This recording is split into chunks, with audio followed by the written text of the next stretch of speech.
প্রায় সপ্তাহ খানেকের মাথায় খবর পাওয়া গেল সুমনের জাল পেপারসগুলো ধরা পড়েছে। মোতালেব শেখ পুলিশে কেস ফাইল করে রাখলেন সুমনের নামে। আর সপ্তাহ খানেক পরে ডিভোর্স লেটার দিলেন কলিকে। কলি শেখই কান্না। মোতালেব শেখ বললেন, একজন প্রতারকের জন্য তুমি কাঁদছো? দাও, ওকে ডিভোর্স লেটার ছুঁড়ে মারো। কুত্তার বাচ্চা আড়ালে কেন, সামনে আসুক, কুপিয়ে নদীর জলে ভাসিয়ে দিব আমি। কলি ডিভোর্স দিতে চাইল না, বলল, এই লেটার সুমন পাঠায়নি আব্বা, তুমি নকল বানিয়েছো। মোতালেব শেখ ধরা পড়ে যান। সজীবের দিকে তাকান। সজীব এগিয়ে আসলো, কলিকে বলল, এটাই আসল।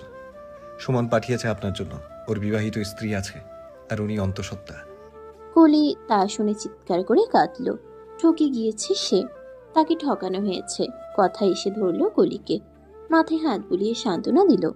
ডিভোর্স লেটারে সই করে তা উকিলের কাছে দিয়ে দিলেন মোতালেব শেখ। 2-3 দিনের মাথায় সুমন ফোন দিল কলিকে, অপরিচিত নাম্বার থেকে। বিশ্রী গালিগালাজ দিয়ে বলল, তুই কি আমাকে ডিভোর্স দিবি? আমি তোকে দিলাম, যা। তোর বড় বাবা আমাকে ঠকিয়েছে, আমি ছাড়বো না তোদের কাউকে, দেখে নিস।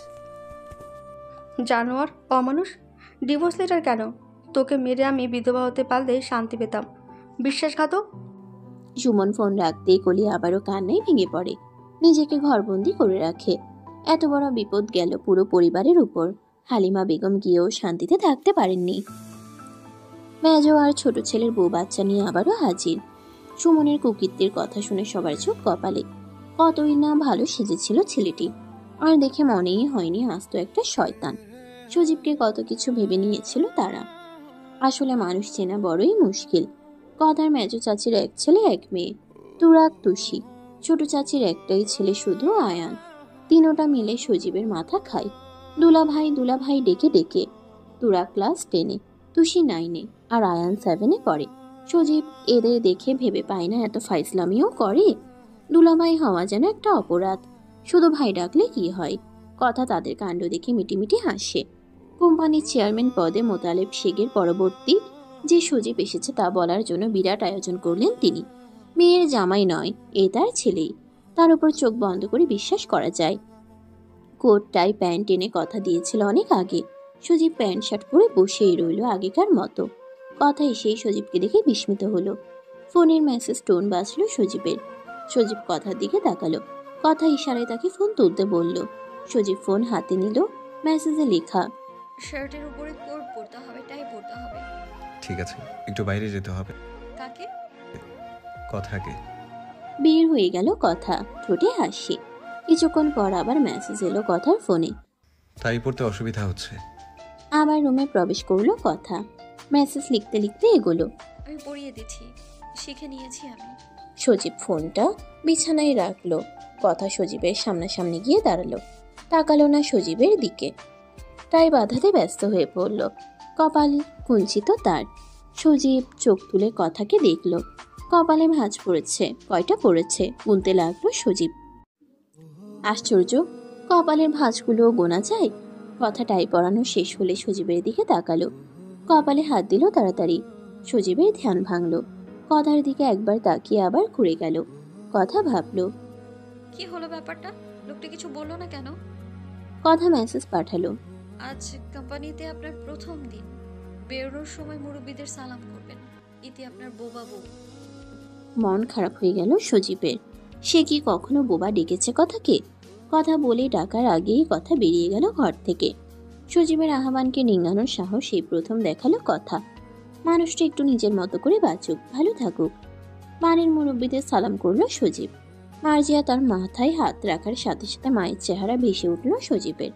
আজ মা থাকলে কত খুশি হতো। মা তো এমনটাই চেয়েছে। চোখের কোণা জল করে উঠতেই মার্জিয়া হাত বুলিয়ে দিল সজীবের মাথায়। বলল, বেঁচে থাকো বাবা, এই বাড়ির মানুষগুলোকে আঁকলে রেখো, ভালো থেকো। সজীব মাথা নাড়ালো শুধু। মোতালেব শেখ সজীবের পিঠ চাপড়ে বললেন, যদি নিজের ছেলে হতে তুই করে বলতাম যা, বাবার স্বপ্ন পূরণ করে আয়, দেখিয়ে দিয়ে আয় তোর যোগ্যতা। যদি কখনো আমার নিজের ছেলে হয়ে উঠতে পারো, যেদিন আমাদের মা বাবার জায়গায় বসাতে পারবে, সেদিন বলো, গর্বে বুক ফুলিয়ে পড়বো। তুই আমার গৌরব, আমার গর্ব, আমার ভাগ্য। সজীব তাকিয়ে থাকলো মোতালেব শেখের দিকে। তিনি বাড়ি বের হয়ে গেলেন তাড়াতাড়ি। এত আবেগী কখনো হন না তিনি, আজ হয়ে পড়লেন হঠাৎ। মনে হচ্ছে তার নিজের সন্তান হিসেবে আল্লাহ সজীবকে পাঠিয়েছেন। এত শান্তি সুখও ছিল তার কপালে। সজীব হালিমা বেগমের সাথে কথা বলে বের হয়ে গেল বাড়ি থেকে। আবার মনে পড়লো কথাকে কিছু বলেনি। আবার ফিরে যেতেই দেখলো কথা এসে দাঁড়িয়েছে। মেসেজ টোন বাজলো সজীবের। ফোন তুলে দেখলো মেসেজ। আমি আছি পাশে বন্ধু হয়ে, আমি থাকবো পাশে ছায়া হয়ে, আমি হারাবো না কখনো তারা হয়ে। সজীব আশপাশ দেখলো, লম্বা পা ফেলে চলে আসলো কথার কাছে। কথা কিছু বুঝে ওঠার আগেই সজীবের বক্ষপিঞ্জরে আবদ্ধ হলো সে। সজীব তাকে শক্ত করে চেপে ধরে বলল, কথা আমি আজ তাকে মনে করতে চাইনি। তুমি ভীষণ খারাপ কথা। কথা হাসলো শুধু। তার নামটা যতবারই সজীবের মুখ থেকে শুনে ততবারই খুশিতে সে আত্মহারা হয়। তার আর কিচ্ছু চাই না, কিচ্ছু না। সজীব চলে গেল। কখন ছাড়লো তার টেরই পেল না কথা। কোম্পানিতে নতুন যাত্রা শুরু হলো সজীবের। তাকে স্বাগত জানালো কোম্পানির কর্মরত শ্রমিক কর্মী। সুমনের প্যারা তবে শেষ, কিন্তু সবাই আতঙ্কে রইল সজীব কেমন হবে। দেখে বেশ গুরুগম্ভীর লাগছে। মোতালেব শেখকে কিছু বলতে হয় না। মায়ের সুশিক্ষায় বড় হওয়া সজীব তার প্রমাণ দিয়ে দিল প্রথম আলাপেই। শেষ করতেই তার কত প্রশংসা ছড়াছড়ি। কি সুন্দর করে কথা বলল। মোতালেব শেখ তো উত্তেজনায় মার্জিয়াকে ফোন দিল। বলল, মার্জিয়া, আমার মনে হচ্ছে এবার আমি মরলেও শান্তি পাবো। আমি আমার উত্তরাধিকার পেয়ে গেছি, একটা সন্তান পেয়েছি। এখন আমি গর্ব করে বলতে পারবো আমার একটা ছেলে আছে, শুধু কলির জন্য আমি মরলে শান্তি পাবো না। মার্জিয়া, মেয়েটার সাথে কেন এমন হলো? আমাদের অবাধ্য হয়ে কত বড় ভুল করলো সে। সব ঠিক হয়ে যাবে, সব। ছেলেটা কথাকে আপন করে নিলেই হলো। তার অতীত বলে সে যেন কথাকে মেনে নেয়। আমার মেয়েটা ভালো থাকুক তার কাছে। প্রায় 2-3 মাস পার হলো। অফিসের কাজের চাপ ভীষণ। সজীব নিজের চেয়ারম্যানের টাইটেল না দেখিয়ে বেশিরভাগ কাজ নিজেই করে। তলিয়ে পড়া কোম্পানি ধীরে ধীরে উঠতে থাকে। ইংরেজি নিয়ে পড়ায় বিদেশি ক্লায়েন্ট হ্যান্ডেল করতে আর অসুবিধা হয় না তার। কথা স্কুলের চাকরি ছেড়ে দিল, শুধু ছবি আঁকে। মাঝে মধ্যে সাহায্য করে সজীবের কাছে। কাজ পাগলা মানুষটা যখন খুটখুট করে কিবোর্ড চাপে, সেই দৃশ্য মস্তিষ্কে গেঁথে নেয় কথা, ফুটিয়ে তোলে ক্যানভাসে। আর ক্লান্ত হয়ে বাড়ি ফেরা সজীব ক্যানভাসে নিজের নানান রূপ দেখে হতভম্ব। ভেতর থেকে চলে আসে প্রশংসা। খুব সুন্দর। কথা এই ছোট্ট প্রশংসাটা শোনার জন্য সারাদিন গোসল না সেরে না খেয়ে ছবি আঁকে। সজীব আসার আগেই ফিটফাট। সজীব একদিন বলে বসলো, তোমার এটা আঁকা দরকার। ব্যাস, কথা এঁকে ফেললো মায়া সেই হাসি মাখার ছবিটা, যেটি সে সজীবের ওয়ালেটে পেয়েছিল। কি সুন্দর মায়াবী মেয়েটা, মানুষটা সুন্দর চেনে। ছবিটা পাশে লেখা কথারূপী মায়া। সজীব থমকে গেল কিছুক্ষণের জন্য। মায়া? কথার কাছ থেকে কেড়ে নিল সেই ছবি। কথাকে ঝাঁকিয়ে আপ্লুত স্বরে আনন্দিত হয়ে বলল, থ্যাঙ্কস কথা। এটি আমি অফিসে টাঙিয়ে দিতে পারবো? কথা মাথা নাড়িয়ে সায় জানালো। খুশি হলো সজীব। আবার পরক্ষণেই কথার দিকে চেয়ে রইল সজীব। মায়াকে তুমি কোথায় দেখলে কথা? কথা আপনার চোখে। কথা ইশারায় বলল। আর কোনো কিছু বলতে পারল না সজীব। তার দুচোখ অপরাধী, ভীষণ অপরাধী। কথাকে নিজের অজান্তে এসে কষ্ট দিয়ে ফেলে। কথার মাঝে সে আগের কথাকে খুঁজে পাচ্ছে না। কথা কি পাল্টে যাচ্ছে? সজীব নিজেকে তিরস্কার। তোর কপালে ভালোবাসা সয় না, সুখ সয় না। ক্লান্ত শরীর বিছানায় এলিয়ে দিতেই সজীব ঘুমিয়ে পড়ে। এক পাশে গুটিসুটি মেরে শুয়ে থাকা মেয়েটি ভুলেও তার বুকে এসে পড়ে না কয়েকদিন ধরে। ওই দূর আকাশের তারাটাকে ভীষণ মনে পড়ে সজীবের, ভীষণ। সে ছাড়া সজীবকে আর কেউ তেমনভাবে ভালোবাসতে পারবে না বোধ হয়। ভারী হয়ে আসা বুক নিয়ে ঘুমায় সজীব। সকালে অফিসে যাওয়ার সময় কিছুই মুখে দিতে ইচ্ছে করে না তার। কথা জোর করে খাওয়ালো। অনেকদিন পর কথার হাতে খেলো সজীব। অনেকদিন পর কথা তাকায় না তার দিকে। খাইয়ে চলে যেতেই সজীব ডাকলো, কথা। কথা পিছু ফিরল না, তবে দাঁড়িয়ে গেল। সজীব ফিরল। আমি এই কয়দিন বাড়িতে থাকবো না, কাজের জন্য সিলেটে যেতে হবে। কথা ফিরল সাথে সাথে। তারপর আবার চলে গেল। তাকে বলার কি দরকার? সে কে হয় তার? কেউ না। সিলেটে যাওয়ার 8ম দিন পার হলো। সজীবের ফেরার কথা ছিল 5 দিনের মাথায়, কিন্তু ফিরল না সে। কথার সাথে মেসেজেই কথা হয়, আর মোতালেব শেখের সাথে ফোনে। ও পাশ থেকে মেসেজ আসে না সজীবের, কথা দেয় না। সজীবও দেয় না কথা দেবে বলে, কিন্তু কথা দিল প্রায় 3 দিন পর। সেদিন সিলেটে আসার 11তম দিন। মেসেজ পাঠালো কথা। কেমন আছেন? কবে ফিরলেন? সজীব তেরা জবাব পাঠালো। যাদের আমাকে দরকার নেই আমার তাদের কাছে ফিরতে ইচ্ছে করে না। ফিরবো না আমি। অবহেলা আমি সহ্য করতে পারি না। আমিও পারতাম না, এখন সয়ে গেছে, আপনিও সহ্য করে নিন।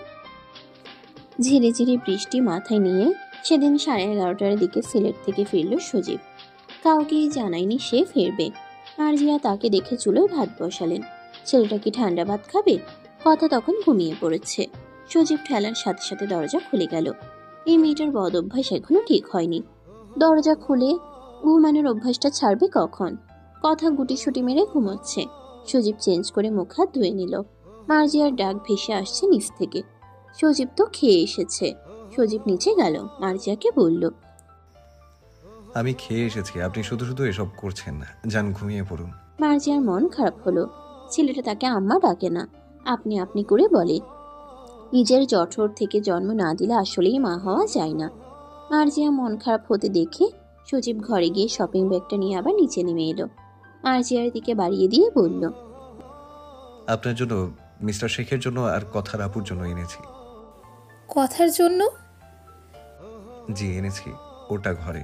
মার্জিয়া খুশি হলো। সজীবের মাথায় হাত বুলিয়ে দিয়ে বলল, ভাত 2টো করে খাও, রেঁধেছি কষ্ট করে, সে কখন খেয়েছো? পেটে আছে? আসো 2টো করে খাও, শুধু বসো, আমি দিচ্ছি। মা জোর করলে অনিচ্ছা সত্ত্বেও খেতে হতো সজীবের। আজ আরো একটা মায়ের আবেদন ফেলতে পারল না সে। মায়ের কথা মনে পড়ছে খুব।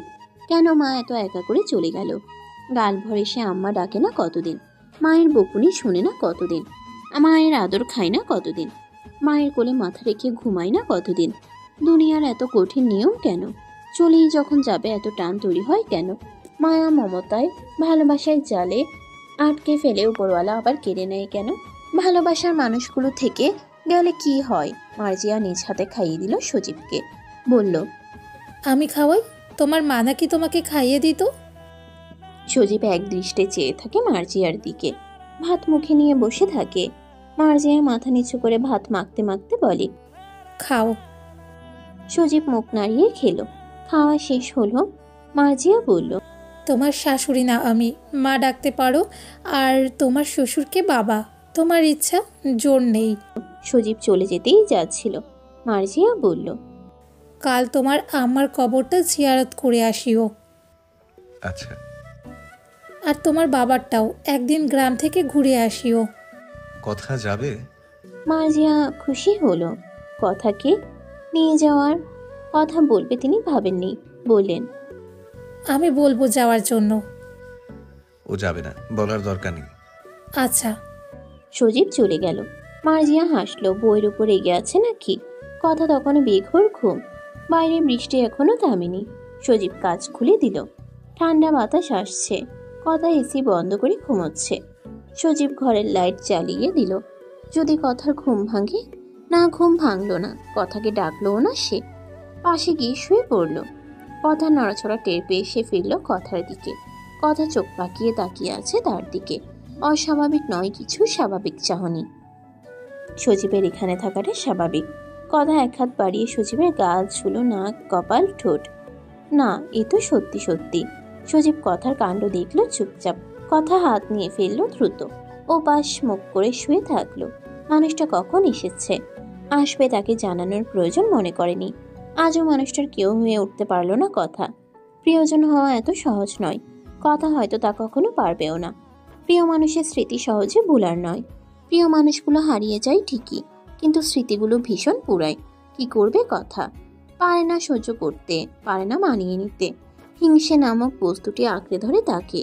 মায়া মেয়েটিকে মায়া করলোই মানুষটাকে, যে হারিয়ে গিয়েছে কিন্তু নিজের অস্তিত্ব বপন করে দিয়ে গেছে মানুষটার মধ্যে। সজীব কথার কাছাকাছি গিয়ে শুয়ে পড়ল। বলল, কথা ধোয়ার জন্য শাড়ি এনেছি, কাল গ্রামের বাড়ি যাব। কথা মাথা নাড়ালো। সজীব বলল, তুমি আমার সাথে এরকম করছো কেন? কথা কিছু বলল না। সজীব আর বিরক্ত করলো না কথাকে, সোজা হয়ে শুয়ে থাকলো, চোখের উপর হাত। কিছুক্ষণের মধ্যে কথার মাথা উঠে গেল তার বুকের উপর। বিড়বিড় করলো কথা, স্পষ্ট না সেই ভাষা। সজীব এক হাত দিয়ে রাখলো কথার পিঠের উপর, ঘুম নামলো চোখে।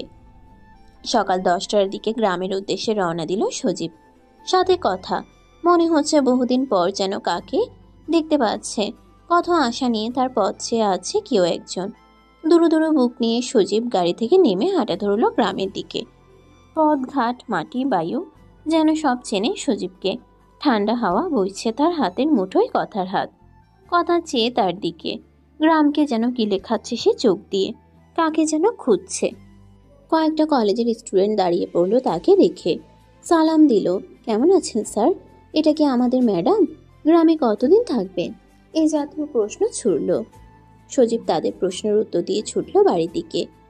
বাড়িটার উঠোনে জমা পড়েছে গাছের পাতা, কেমন জীর্ণ শীর্ণ হয়ে আছে।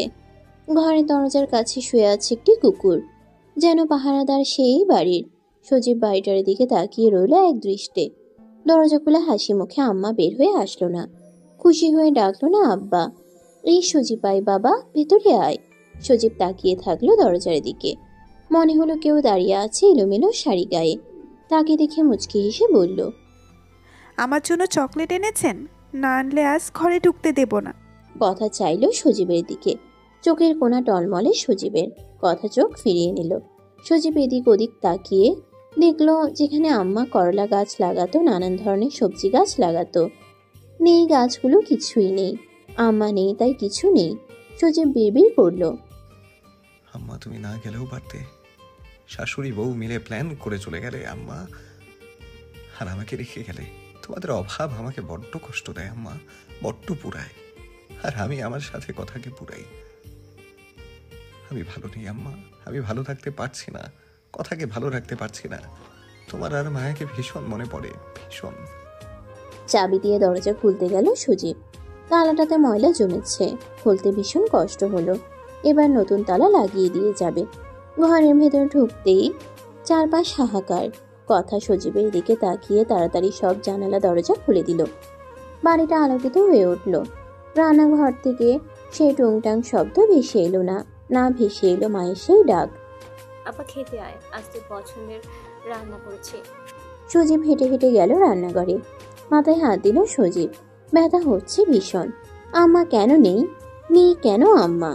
আম্মা ভীষণ পাষাণ, মায়াবিনীর মতো, বড্ড নিষ্ঠুর। সজীব কথাকে নিয়ে গেল নিজের ঘরে। দরজা ঠেলে ঢুকে লাইট জ্বালিয়ে দিতেই ঘরের দেয়ালে দেয়ালে ফুটে উঠল মায়ার ছবি। একটা জায়গাও খালি নেই। মায়ার মারা যাবার পর প্রায় 3 মাসের মতো সজীব ঘরবন্দি ছিল। তখন তার রোজকার কাজ ছিল মায়ার ছবি দিয়ে ঘর সাজানো। মায়ার বাড়ি থেকে অনেক ছবি নিয়ে এসেছিল সে। পুরো ঘরটা মায়া মায়া। কথা ঘুরে ঘুরে দেখলো মায়া আর সজীবের বিয়ের ছবি, ঘুরতে যাওয়ার ছবি, মায়ার ফুচকা খাওয়ার ছবি, সজীবের সাথে দুষ্টু মিষ্টি খুনসুটির ছবি। কি সুন্দর মানিয়েছে মেয়েটাকে সজীবের সাথে। কত শত স্মৃতি। কথা ভাবে মানুষটা বেঁচে আছে কেমনে। এত এত কষ্ট নিয়ে মানুষও তার সাথে ভালো থাকার চেষ্টা করে কি করে। নিজেকে উচ্ছিষ্টের মতো লাগলো কথার। এই দুজনের ভালোবাসা কেন এত তাড়াতাড়ি হারিয়ে গেল? এমন ভালোবাসাগুলো দেখতেও ভালো লাগে। এমন ভালোবাসাগুলো হাজার হাজার বছর বেঁচে থাকুক, ম্লান না হোক। কথা মায়াকে বাঁচিয়ে রাখবে সজীবের মনে, হারাতে দেবে না। নইলে ভারী অন্যায় হবে সজীবের সাথে। কথা হয়ে উঠবে মায়া, যাতে মায়ার স্মৃতিগুলো না হারিয়ে আরো জীবন্ত হয়ে থাকে সজীবের সামনে। সজীবের মনে হয় মায়া হারায়নি, মায়া থাকে তার আশেপাশে। সজীব পেছনে হাত দিয়ে দাঁড়িয়ে দেখলো মায়া আর তার সেই বিয়ের ছবি। বিয়ের দিন কনের মুখ থাকে লজ্জা মাখা। মায়ারও ঠিক সেই অবস্থা। সজীব হাত বুলিয়ে দিল সেই ছবিতে। কথার দিকে তাকালো। কথার টলমলে চোখে তাকালো তার দিকে। সজীব এগিয়ে গেল কথার দিকে। হাত আবার ধরে বের হলো ঘর থেকে। বাড়ি থেকে বের হয়ে আবার তালা ঝুলিয়ে দিল। এই বাড়ির মায়া তাকে ছাড়তে হবে, ছাড়তে হবে। সজীব গেল সেই কোচিং সেন্টারে। পা দিতেই যেন সব স্মৃতি ভেসে উঠল চক্ষু পটে। মায়ার সাথে তার প্রথম দেখা, সেই ভীতিকর চাহনি, সবটা। কোচিং সেন্টারটির এখন আগের মতো নাম ডাক নেই। মায়ের মতো কেউ আর পড়তেও আসে না, কারণ এখন এই কোচিংয়ে সজীব আসে না। সজীব আসে না, তাই মায়াও আসে না। প্রেমেও পড়ে না কেউ কারো। বড্ড ভয় ভালোবাসায়, বড্ড যন্ত্রণা, বড্ড কষ্ট। কথা দেখলো সেই কোচিং। এই কোচিংয়ে তাহলে সেই প্রেমের বাগান, যেখানে ফুল ফুটেছিল আবার সেই ঝরে গিয়েছিল। সজীব কথাকে নিয়ে গেল একটি রুমে। কথা ফার্স্ট বেঞ্চে বসলো। সজীব দেখলো বেঞ্চটা। মায়া বসতো এই বেঞ্চে। মেয়েটা একদম অবুঝ ছিল। কিভাবে তার নাম আর নিজের নাম লিখে বরবাদ করে ফেলল বেঞ্চটা। কালো কলমের দাগ, লাভ শেপের ভেতর লেখা সজীব প্লাস মায়া, মায়া প্লাস রাগী টিচার। সজীবের দেখা দেখি কথাও দেখলো। সবখানে সজীবের নাম লেখা। কি পাগল ছিল মেয়েটা। বেশি ভালোবাসত রাগী টিচারকে, খুব বেশি, কথার চাইতেও বেশি। তাহলে ছেড়ে গেল কেন? হারিয়ে গেল কেন? কেন মানুষটা কিভাবে নিঃস্ব করে চলে গেল? কথার আর সহ্য হয় না মানুষটার কষ্ট। কয়েকজন টিচার এলো, কথা বলল সজীবের সাথে। সজীব বলল, কোচিংটা যাতে আবারও শুরু হয়, যারা এখনো বেকার আছে তাদেরও আয়ের সুযোগ হবে। এই বেঞ্চটা যাতে এরকম থাকে, কোথাও যাতে না সরায়। সজীব কথাকে নিয়ে আবারও হাঁটা ধরলো।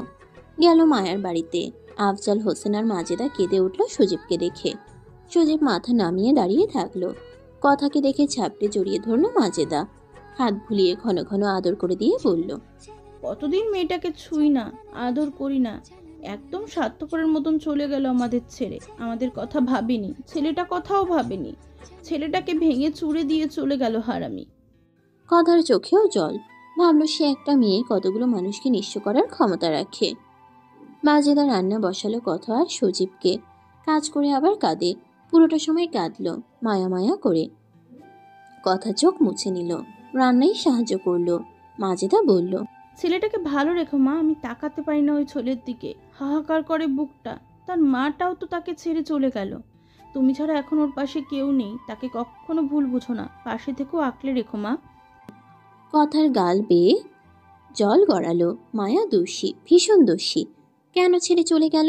কেন সবাইকে এত কষ্ট দিল? মাজেদা নিজ হাতে খাওয়ালেন কথাকে।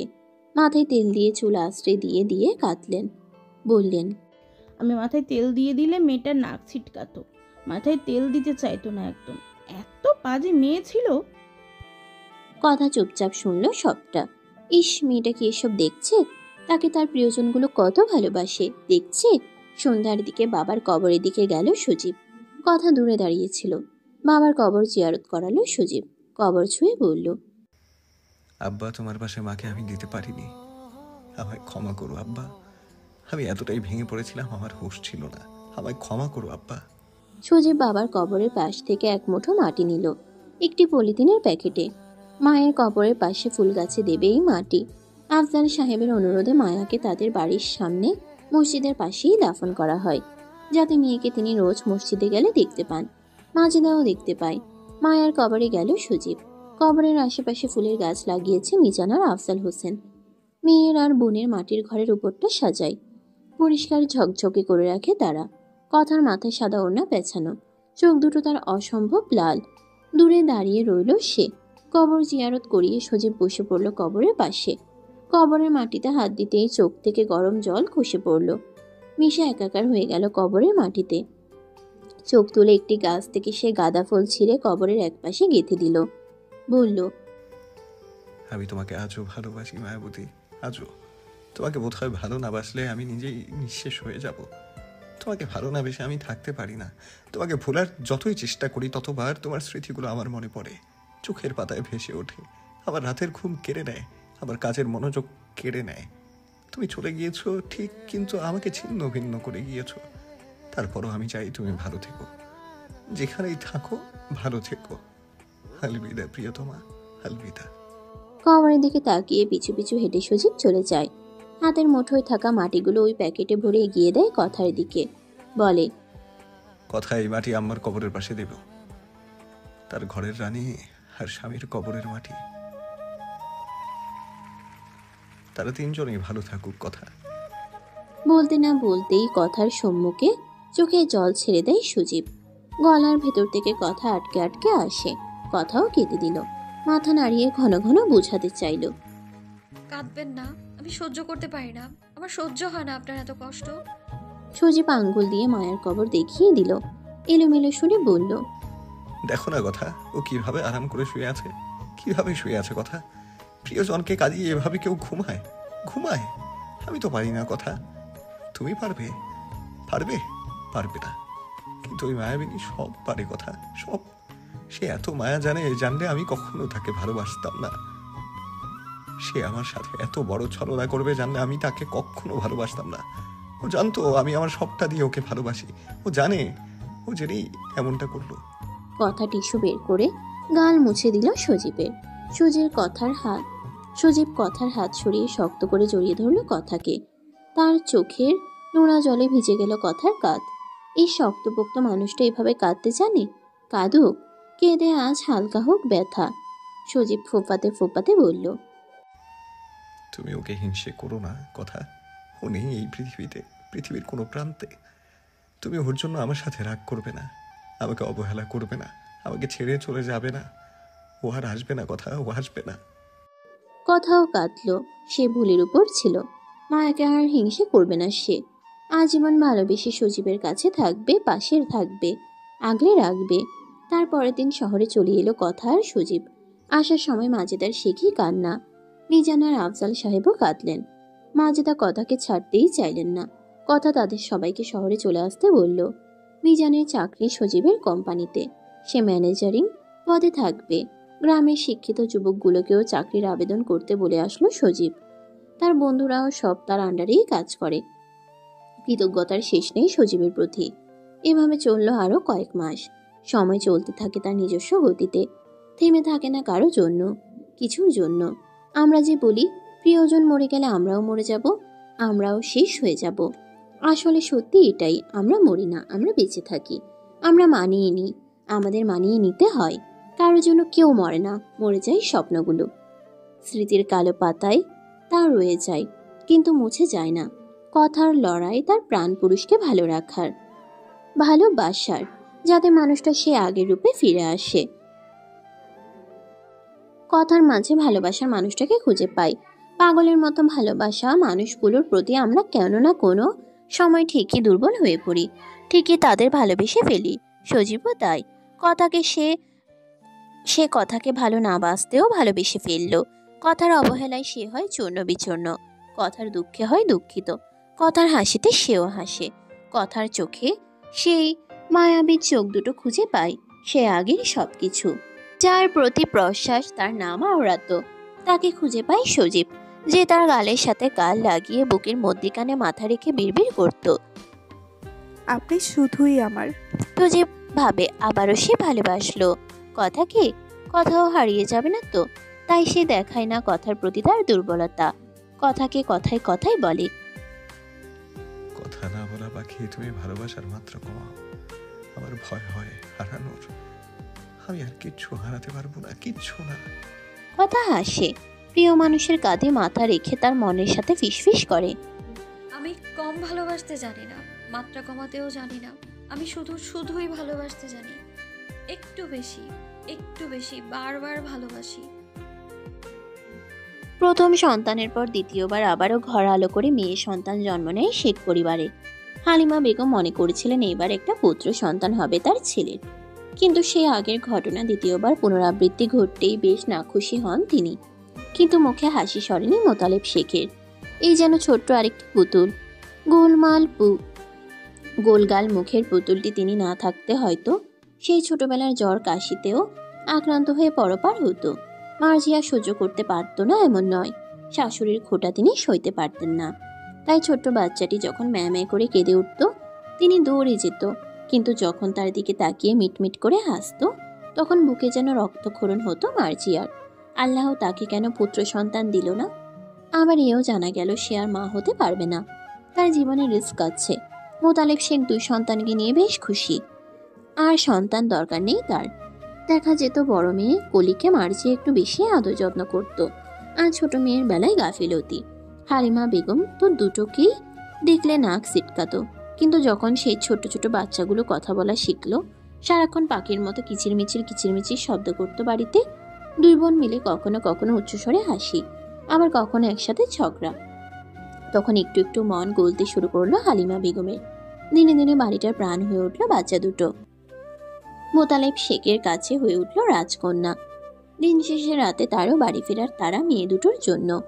তার পথ চেয়ে বসে থাকতো মেয়ে দুটো। বড় মেয়েটা হলো একটু মাথা মোটা টাইপের, যা দেখতো তাই বিশ্বাস করত। নিজের বুদ্ধি খাটিয়ে কিছু করতে পারে না, কিন্তু ছোট মেয়ের বুদ্ধিমত্তা নজর কাড়া। যা দেখবে যা শুনবে তাই মাইন্ডে সেট করে রাখে সে। পেন্সিল নিয়ে ঘুরিয়ে ঘুরিয়ে এঁকে ফেলে তার আপার ছবি, মায়ের ছবি, বাবার ছবি, দাদুর ছবি। কি সুন্দর করে গান গায়, শুনলেই মন ভরে যেত। ধীরে ধীরে যখন ছোট মেয়ে বড় হয়, মার্জিয়ার মন গলতে থাকে তত। এ তো তার গর্বের সন্তান, এই সন্তান তারই। তার মন মাতানো গলার সুর আর হারমোনিয়ামের শব্দ শুনে পাগল পাড়া হতো হালিমা বেগম। অপছন্দের এই নাতনি কখন তার হৃদয় গহীনে জায়গা করে নিল বুঝে উঠতে পারলেন না তিনি।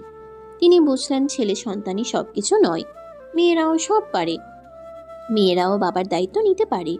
স্কুলের টপ হওয়া মেয়েটি ছবি আঁকা আর গানের জন্য স্কুলে পরিচিতি লাভ করে অল্পতেই।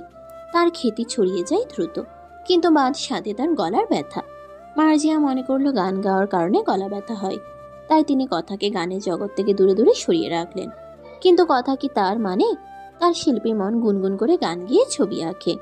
মায়ের বারণ শোনে কই। ঠিক একদিন সেই ইজেলের ক্যানভাসের উপর বমি করে ভাসায় সে। রক্ত বমি সাদা ক্যানভাসে ছড়িয়ে ছিটিয়ে ভয়ঙ্কর রূপ দেয়।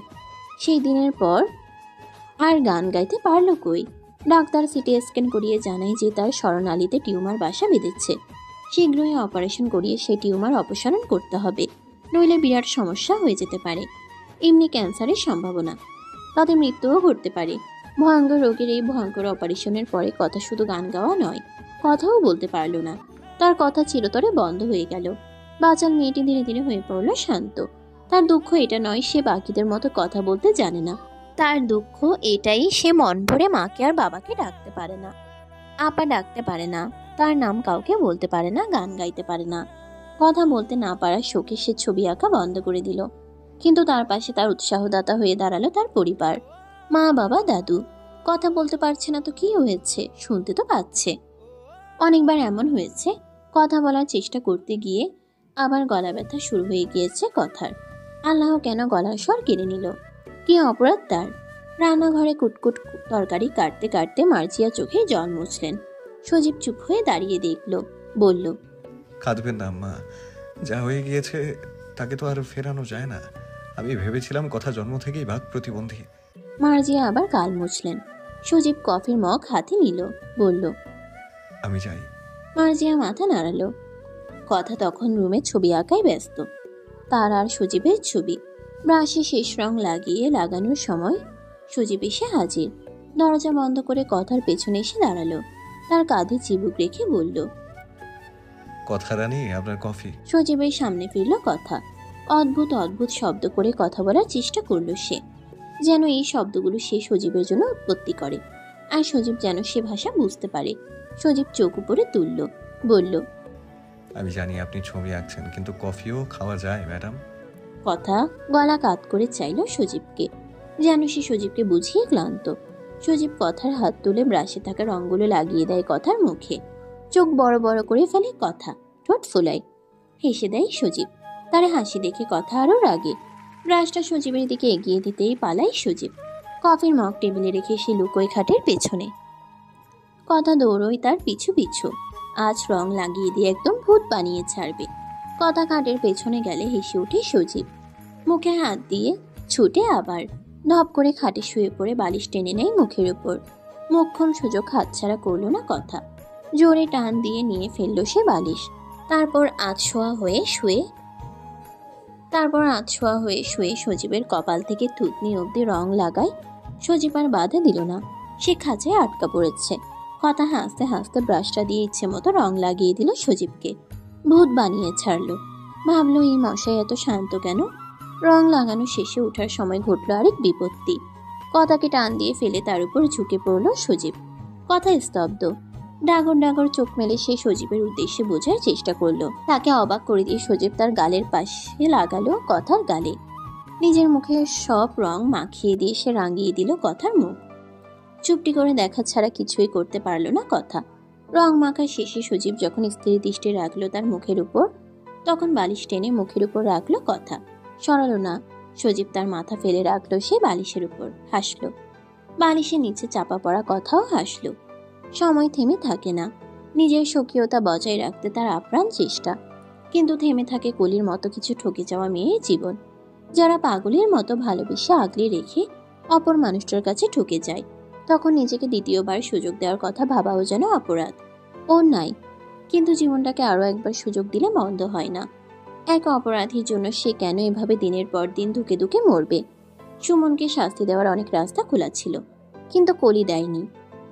শোনা গিয়েছে সুমনের স্ত্রী সোনালী সন্তান জন্ম দিতে গিয়ে মারা গিয়েছে সম্প্রতি। রেখে যাওয়া সন্তানকে দত্তক নিয়েছে সুমন। সে ফিরতে চায় কলির জীবনে। কলি তা ঘৃণা ভরে প্রত্যাখ্যান করে। পাপ কখনো তার বাপকে ছাড়ে না। মোতালেব শেখ কলিকে বিয়ে দিলেন এবার নিজ পছন্দের পাত্রের সাথে। কলি মেনে নিল বাবার সিদ্ধান্তকে। তাও অনেক কাহিনী। নিজের নেওয়া ভুল সিদ্ধান্তের কারণে আজ তার এই দশা। সজীবের অফিসে কর্মরত মুহিব বেশ ভালো বংশের ছেলে। মা বাবা গত হয়েছেন 3 বছর। 3 বোনের এক ভাই সে। মুখে যেন সবসময় হাসি ঝুলে থাকে ছেলেটার। মোতালেব শেখের ভারী পছন্দ এই ছেলেকে। তার অনুরোধ ফেলতে পারেনি মুহিব। কলেজ যাওয়ার পথে সে দেখত কলিকে, কিন্তু কলি ছিল প্রচন্ড দাম্ভিক আর রকচটা, যার কারণে ভালো লাগার কথা কখনো মুখ ফুটে বলতে পারেনি মুহিব। যেদিন শুনেছে কলি বিয়ে করে নিয়েছে, সেদিন যেন আকাশ ভেঙে পড়েছিল মুহিবের মাথায়। যেন মনে হয়েছিল কলি তাকে ভীষণ ঠকিয়েছে, অথচ ঠকানোর প্রশ্ন আসছে কোথা থেকে। সেই কলিকে শেষমেশ তার কাছে আত্মসমর্পণ করতে হলো। মুহিব সন্তুষ্ট এতেই যে কলির ভুল ভেঙেছে, দম্ভ কমেছে, নিজেকে চিনতে শিখেছে, বাস্তবতা বুঝতে শিখেছে। সেও নিজেকে সুযোগ দিতে চায়নি কলির জন্য। তার জীবনের প্রথম ভালো লাগা ছিল কলি, তাই তো আর বিয়ে নামক বন্ধনে জড়ায়নি। হয়তো উপরওয়ালা তাই চেয়েছিলেন। সজীব তার ছোট ভাইয়ের মতো। কোম্পানির চেয়ারম্যান হয়েও সারাক্ষণ মুহিব ভাই ডাকতে থাকে ছেলেটা। এত ভালো লাগে। মুহিবের মনে হয় যেন তার ছোট্ট ভাই হিসেবে সে সজীবকে পেল, ছোট বোন হিসেবে পেল কথাকে, মা বাবা হিসেবে মোতালেব শেখ আর মার্জিয়াকে, আর জীবন সঙ্গী হিসেবে কলিকে, যা সে অনেক আগেই পেয়েছিল। অতিরঞ্জিত লোক দেখানো ভালোবাসা আর প্রকৃত ভালোবাসার পার্থক্য কলি হাড়ে হাড়ে টের পায় মুহিবকে দেখে। নিঃস্বার্থভাবে ভালোবাসতে বোধহয় সবাই পারে না, সবার দ্বারা সম্ভব হয় না। কথায় কথায় ভালোবাসি না বলে আর ওভার কেয়ারিং না দেখিয়ে, ধমকানোর ভেতর আর রাগের আড়ালেও ভালোবাসা সুপ্ত অবস্থায় থেকে যায়। কলি বিচলিত হয় মাঝে মাঝে সুমনকে সে ধমকাতো, অথচ এই মানুষটা তাকে উল্টো ধমকায়। কোনো কিছুর ভয় নেই। সুমনের তাহলে সম্পত্তি হারানোর ভয় ছিল, এজন্যই কলিকে এত মান্য করত। কোম্পানির অর্ধেক শেয়ার সজীব কলির নামে লিখে দেয়, বাকিটা কথার নামে। মোতালেব শেখ এতে তার উপর অসন্তুষ্ট হয়। সজীব তার হাত ধরে বুঝায়, আব্বা দেখুন, কথার যা আমারও তা, কলির যা মুহিব ভাইয়েরও তা। ভালো থাকার জন্য, ভালো রাখার জন্য তো এসব সম্পত্তির প্রয়োজন নেই আব্বা। প্রয়োজন বিশ্বাস, ভরসা আর ভালোবাসার, আর একে অপরের প্রতি শ্রদ্ধা, সম্মান। টাকার সম্পত্তি, বিষয়াদি সবকিছু তো নামমাত্র। আমাদের ভালো থাকার মূল মন্ত্র হচ্ছে প্রিয়জনদের কাছ থেকে তাদের আগলে রাখা, তাদের ভালো রাখা, আর তাদের ভালো থাকতে দেখে নিজেও ভালো থাকা। এর চাইতেও বেশি কিছুর প্রয়োজন নেই তো। ভুল ভাঙলো মোতালেব শেখের। এই বাচ্চাগুলোর কাছ থেকে কত কিছু যে শেখার আছে। ভুল ভাঙলো মাঝিয়ারও। 2 মেয়ের পাশে দাঁড়ানো এই ছেলে দুটো কিভাবে তাকে আম্মা ডাকে। কে বলে তাদের ছেলে সন্তান নেই? এই যে দুজন এভাবে গাল ভরে আম্মা ডাকে, যে ডাক শুনলেই চোখে বৃষ্টি আসে। তার চাইতে বড় সুখ কি আর আছে? সজীব আর মুহিব দুজনই যেন ভাই ভাই, কাঁধে কাঁধে মিলিয়ে কাজ করে দুজনই। মোতালেব শেখের আর চিন্তা নেই। তিনি বাড়িটার 2 অংশ 2 বোনের নামে লিখে দেন। এবার মরেও শান্তি। কথা ছবি আঁকে মুহিব আর কলির। সবাই বসেছিল ড্রয়িং রুমে। কথার হাতে 2টা ছবির একটা দেখে মার্জিয়া জিজ্ঞেস করলো, এটা কার জন্য এঁকেছিস? কথা আওয়াজ করে ভা ভা। মুহিব বুঝে যায়, জিজ্ঞেস করে, ভাইয়ের জন্য কিছু দেখি দেখি। মুহিব ছবিটা হাতে নিয়েই চমকায়। দেখে কলি আর মুহিবের কোলে একটি ছোট্ট বাচ্চা শিশু। মুহিব চোখ পাকিয়ে থাকে। কলি আসে, কেড়ে নিয়ে বলে, এভাবে দেখছেন কেন? দেখি কি এঁকেছে। কলি হাঁ করে তাকিয়ে থাকে। কথা হাসে, বাচ্চা দোলানোর মতো দুলিয়ে বলতে চায়, আমাদের বাড়িতে বাবু লাগবে, আমি খালামণি হব। লজ্জায় পড়ে যায় কলি আর মুহিব। আওয়াজ করে হেসে দেয় মোতালেব শেখ, বলে, আমার মা একদম ঠিক কথা বলেছে, কাজের মতো কাজ করেছি, ভাবু তো লাগবেই। কলি আর মুহিব মাথা নামিয়ে দাঁড়িয়ে থাকে। কলি বলল, আরেকটা কার জন্য এঁকেছিস? কথা ভরকে যায়। সজীবের দিকে তাকায়। কথা লুকোতে চাই ছবিটি। কোলে গিয়ে কেড়ে নেয়, বলে, লুকাচ্ছিস কেন কথা? কথা তাকায় সজীবের দিকে। সজীব চোখ ছোট ছোট করে তাকায়। কি ব্যাপার? কলি ছবিটা ভালো করে দেখে। বেশ কিছুক্ষণ পর বলে, এটা কে কথা? ভাইয়ার সাথে এই মেয়েটা কে? সজীব কৌতূহল নিয়ে এগোলো। কলির হাত থেকে ছবিটা কেড়ে নিয়ে চট করে তাকালো কথার দিকে। কথা এগিয়ে আসলো। সজীবের হাত থেকে ছবিটা কেড়ে নিতে গিয়েও পারল না। শক্ত করে ধরে তাকিয়ে আছে সজীব। কথা বারবার তার সাথে অন্যায় করে, জেনে বুঝে করে। এ ভারী অন্যায়। কথার হাতে ছবিটি দিয়ে গটগট পায়ে হেঁটে বাড়ি থেকে বের হয়ে যায় সজীব। অতীত সে ভুলতে চায় না কখনো। মায়া ভুলার নয়, মায়াকে সে কখনোই ভুলতে পারবে না। জীবনটা নাটকীয় নয়, জীবনে কঠিন বাস্তবতা। আপন মানুষগুলোকে ভুলার চেষ্টা করাও অন্যায়, কিন্তু সজীব নিজেকে কথার সাথে মানিয়ে নেওয়ার চেষ্টা করেছে। কথাকে ভালোবাসার চেষ্টা করেছে, ভালো রাখার চেষ্টা করেছে। এই কম কিসের? কিন্তু কথা কি চায়? কথা বারবার নিজের জায়গায় মায়াকে বসিয়ে কি প্রমাণ করতে চায়? সজীব মায়াকে ভালোবাসে, কথাকে বাসে না। অন্যরকম ভাবতে পারতো কথা ভাবতে পারতো সজীব তাকে ভালোবাসে, কিন্তু সেই ভালোবাসা আরেকজনের সাথে তুলনা করাটা বোকামি। সজীব মায়াকে ভালোবেসেছে, এটা চিরন্তন সত্য, আর বেসে যাবে। তার মানে এই নয় সে কথাকে ভালোবাসে না। তার জীবনের দুই সত্য, কথা আর মায়া। একটা সত্যি হয়ে অপরটা মিথ্যে হয়ে যেতে পারে না, তাহলে ভালোবাসা শব্দটাই মিথ্যে হয়ে যাবে। কথা ভেবে রেখেছে সজীব কথার মাঝে মায়াকে খুঁজে পায়, এজন্যই নিজেকে এত গুটিয়ে রাখে। সত্যি বলতে সজীব মায়ের মাঝেই মায়াকে খুঁজে নিত, আর এখন কথার মাঝে কথাকে সে ভালোবাসে। এর চাইতেও বড় সত্যি আর কিছুই হতে পারে না। মায়াকে সে ভালোবাসতো, বাসবে, তবে সেই ভালোবাসা নেওয়ার জন্য মায়া কখনো ফিরে আসবে না। সে মায়াকে ভালোবাসে, তার মানে এটা নয় সে কথাকে ভালোবাসে না। সে ভালোবাসে কথাকে, কিন্তু সে প্রমাণ দিতে ব্যর্থ। কথাও বুঝে না। ভালোবাসার আড়ালে সে শুধু অভিমান জমায়, হাসির আড়ালে সে কান্না জমায়। বুঝে না কিসে দূরত্ব কমায়, বুঝে না। কথা বুঝতেই চায় না। সজীব বুঝিয়েও কুল পায় না। সেদিন যে বেরোলো, সজীব ফিরল একদম রাত করে। কথা তাকে ফিরতে দেখে অপেক্ষা করলো ঘরে। দরজা ঠেলে ঢুকতেই সে ঝাঁপিয়ে পড়ল সজীবের বুকে। মানুষটা খুব আঘাত পেয়েছে নিশ্চয়। কথা আঘাত করলো, কি করে পারলো? এত ভয়ঙ্কর সুন্দর অতীত ভুলে কথাকে আপন করে নিয়েছে, এটা কি যথেষ্ট নয়? আমরা এমন কেন? যত পাই ততই চাই কেন? অল্প দিয়ে হয় না কেন? সজীব গম্ভীর কণ্ঠে শুধালো। তুমি কাঁদছো কথা? কথা চোখ তুলে তাকালো, মাথা নাড়ালো ঘন ঘন। সজীব বলল, তোমাকে কাঁদতে কে বারণ করেছে? কাঁদো, ইচ্ছে মতো কাঁদো, তবে এইটুকু মনে রেখো, কথা তোমার চোখের জলের কারণ যাতে আমি না হই। আমি কারো চোখের জল হতে চাই না কথা। কথা ফোপাতে চেয়ে রইল। সজীব বলল, আমি কি তোমাকে ভালো রাখতে অক্ষম হয়েছি কথা মাথা নাড়ালো। সজীব তার দুবাহু ধরে ঝাঁকিয়ে বলল, তাহলে এসব কেন কথা? আমার ভীষণ কষ্ট হয় যখন মনে হয় আমি দায়িত্ব পালনে ব্যর্থ হচ্ছি। ভীষণ কষ্ট হয় কথা। তুমি আমাকে আজও বুঝলে না, কেউ বুঝলো না। না বুঝলো আম্মা, না বুঝলো মায়া, আর না বুঝলে তুমি, কেউ বুঝলে না। কথা সজীবকে শক্ত করে জড়িয়ে ধরে, বুকে মাথা ঘষে বলতে চায়, আমি দুঃখিত, আপনাকে কষ্ট দিয়ে দুঃখিত। আপনি ভালো না থাকলে আমিও থাকি না।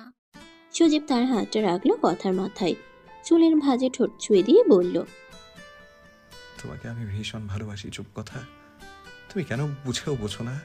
প্রায় 2 বছর পর কলি এক ছেলে সন্তানের জননী। বয়স 1 বছর চলছে। মুহিব তাকে নিয়ে অন্যত্র থাকে। কথা আর সজীবও। মার্জিয়া কান্নাকাটি করলে আবার চলে আসে। আবার বাড়িতে থাকতে থাকতে বোর হলে বাইরে চলে যায় 15 দিন কিংবা সপ্তাহের জন্য। কথা তখন অসুস্থ, 7 মাসের অন্তঃসত্ত্বা। সামান্য স্বাস্থ্য এসেছে, মুখ বড় হয়েছে, গায়ের রং আরো উজ্জ্বল হয়ে গিয়েছে, আরো অন্যরকম সৌন্দর্য, মা হওয়ার সৌন্দর্য। মার্জিয়া কথাকে কোথাও যেতে দিল না, তার কাছে রেখে দিল। এই সময় একটু যত্ন আত্মীয়ের প্রয়োজন পড়ে, দেখে দেখে রাখতে হয়। সজীবের গলার আওয়াজ শুনল নিচে। দৌড়ে যেতে গিয়েও গেল না, বকবে তাকে। সজীব নিজেই উপরে উঠে আসলো। কথা দৌড়ে এসে গলা জড়িয়ে ধরলো তার। সজীব বলল, আবার কি হয়েছে? কথা রাগ করলো। সে কি এমনি এমনি জড়িয়ে ধরতে পারে না? কথা হাত নামিয়ে ফেলতেই হাত জোড়া ধরল সজীব। পরনের ব্লু রঙের পাঞ্জাবির পকেট থেকে চুড়ি বের করে পরিয়ে দিল। কপালে কপাল মিলিয়ে বলল, কেমন চলছে আপনার দিনকাল? মিঠে হাসলো কথা। সজীব শাড়ি দেখিয়ে দিল, বলল, শাড়িটা এনেছি, আজকে পরবে। ঢিলে ঢালা করে, বেশি টাইট করে পরবে না, তোমার অসুবিধা হবে। কথা মাথা নাড়ালো। সজীব চাইলো তার দিকে। গাল দুপাশ ধরে আলতোভাবে ঠোঁট ছুঁয়ে দিয়ে বলল, ঘুম হয়েছে? কথা মাথা নাড়ালো। সজীব আবারও তার ছুঁয়ে দিল গভীরভাবে। ঢিলে ঢালা করে শাড়িটা পরল সে। শাড়ি পরা বন্ধ করেছে অনেক দিন, আজ পরল। পেয়েটা আরো উঁচু হয়ে গিয়েছে মনে হচ্ছে। জানালার পাশে গিয়ে দাঁড়ালো সে। ঠান্ডা বাতাস আসছে, শীত শীত ভাব। কাটা দিল গায়ে। কথা খেয়াল করলো, শাড়ির আঁচল তুলে গায়ে জড়িয়ে দিল সজীব। পেছন থেকে আষ্টে পিষ্টে বেঁধে শ্বাস নিল তার কানের নিচ থেকে। নরম গলায় বলল, কেমন আছেন রানী সাহেবা? আমার বাচ্চা কেমন আছে? কথা ফিরতে পারল না। এক হাত পেছনে নিয়ে গিয়ে সজীবের মুখ ছুঁল শুধু।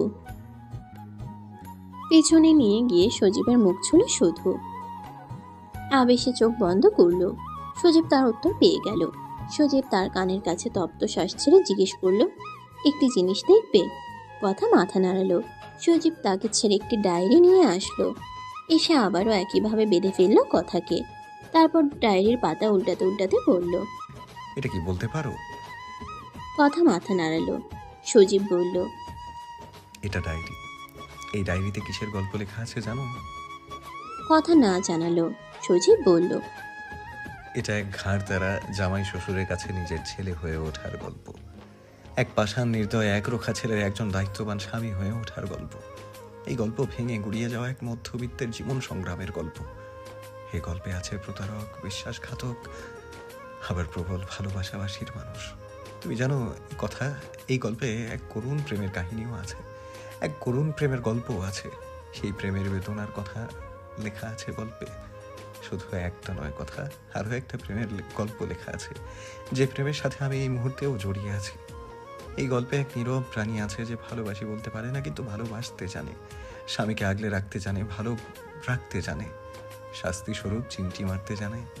যদিও সেই গল্পটিতে অবদান রেখেছে অল্প, তারপরেও আমি এই কাহিনীর নাম দিলাম চুপ কথার গল্প। কথা সামনে ফিরে সীমাহীন মুগ্ধতা নিয়ে চেয়ে থাকলো সজীবের দিকে। সজীব ধীরে ধীরে ভালোবাসায় রাঙিয়ে দিল তার চুপ কথাকে। ভীষণ ভালোবাসার নেশায় আসক্ত হয়ে শোধালো সজীব, ভালোবাসি আমার চুপ কথা ভীষণ রকম। সমাপ্ত।